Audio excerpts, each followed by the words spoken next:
Assalamualaikum warahmatullahi wabarakatuh. Alhamdulillahi rabbil alamin.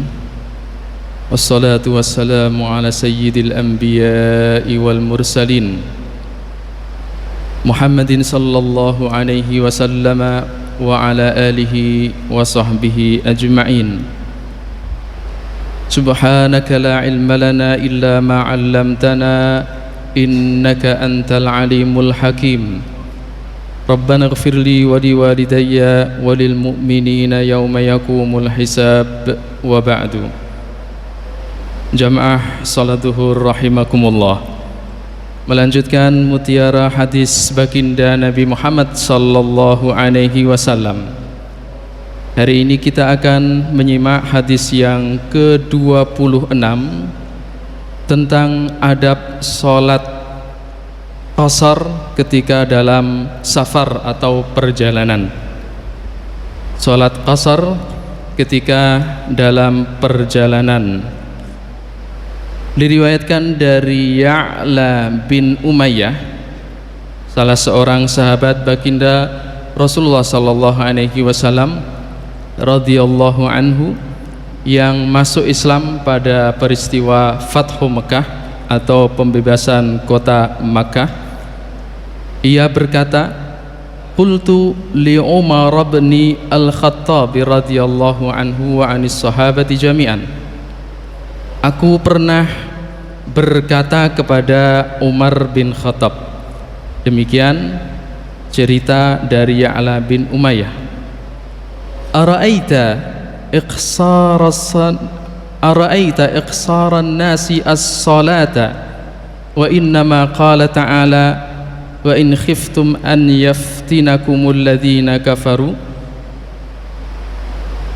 Ara'aita iqsaran nasi as-salata wa innama qala ta'ala in khiftum an yaftinakumul ladhina kafaru faqad dhahaba dhalika al-yawm. Ia bertanya kepada Umar bin Khattab, apa pendapatmu tentang orang-orang yang mengqasar atau meringkas sholat, padahal Allah hanya berfirman, jika kalian khawatir terhadap fitnah orang-orang kafir. Fitnah yang dimaksud dalam ayat tersebut, jika kalian takut terhadap serangan orang-orang kafir. Sementara saat ini keadaan seperti itu sudah tidak ada lagi. Apa yang kemudian dijawab oleh Sayyidina Umar bin Khattab? Faqala ajibtu mimma ajibta minhu fadzakartu dzalika li Rasulillah sallallahu alaihi wasallam. Aku pun juga terheran seperti engkau heran, lalu kemudian aku menceritakan hal tersebut kepada baginda Rasulullah sallallahu alaihi wasallam. Maksudnya, Umar bin Khattab dan Ya'la bin Umayyah mempertanyakan, apakah masih boleh mengqasar sholat meskipun keadaannya sudah berubah. Yang dahulu orang-orang mengqasar salat karena takut serangan orang kafir, saat itu serangan tersebut sudah tidak ada lagi.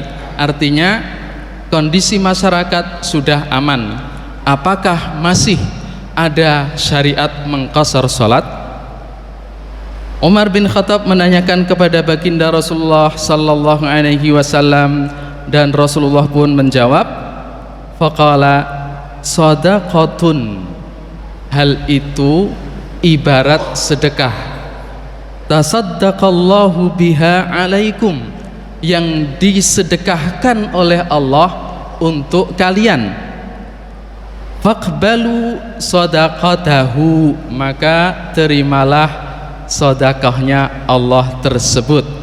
Jadi sabda Rasulullah sallallahu alaihi wasallam menjelaskan kepada kita, tuntunan sholat qasar tetap berlaku meskipun ayat Firman Allah menyebutkan alasannya karena takut fitnah atau serangan orang kafir, tetapi ada alasan yang lain, hikmah yang lain yang disebutkan baginda Rasulullah sallallahu alaihi wasallam, seperti sedekah, pemberian, kemurahan Allah Subhanahu wa taala khususnya bagi orang-orang kaum muslimin yang sedang melaksanakan safar atau perjalanan jauh.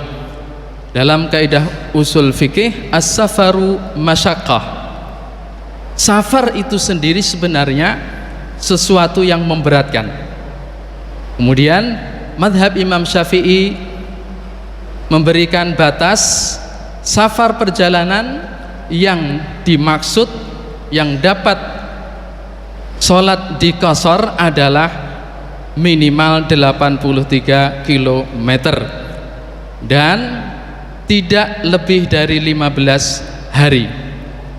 Sehingga kalau sudah atau kurang dari 83 kilo, maka dalam madhab Syafi'i tidak perlu mengqashar, tetapi menyempurnakan 4 rakaat untuk sholat zuhur dan sholat asar serta sholat isya, karena yang diqashar atau yang diringkas hanyalah sholat zuhur, asar dan isya.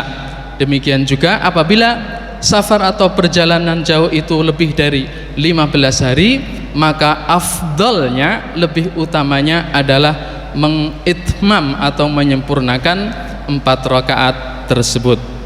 Hadis ini diriwayatkan oleh Imam Abu Dawud. Dan hikmah lain, ketika safar perjalanan jauh lebih dari 83 kilo, kurang dari 15 hari, sangat dianjurkan untuk mengqashar sebagai ungkapan syukur kita menerima kemurahan sedekah dari Allah Subhanahu wa taala.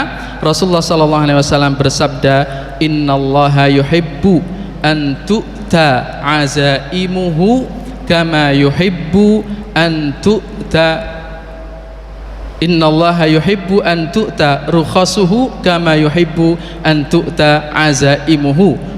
Sesungguhnya Allah sangat menyukai jika ketentuan-ketentuannya dilaksanakan, sebagaimana juga mencintai kemurahan-kemurahannya diterima oleh hambanya.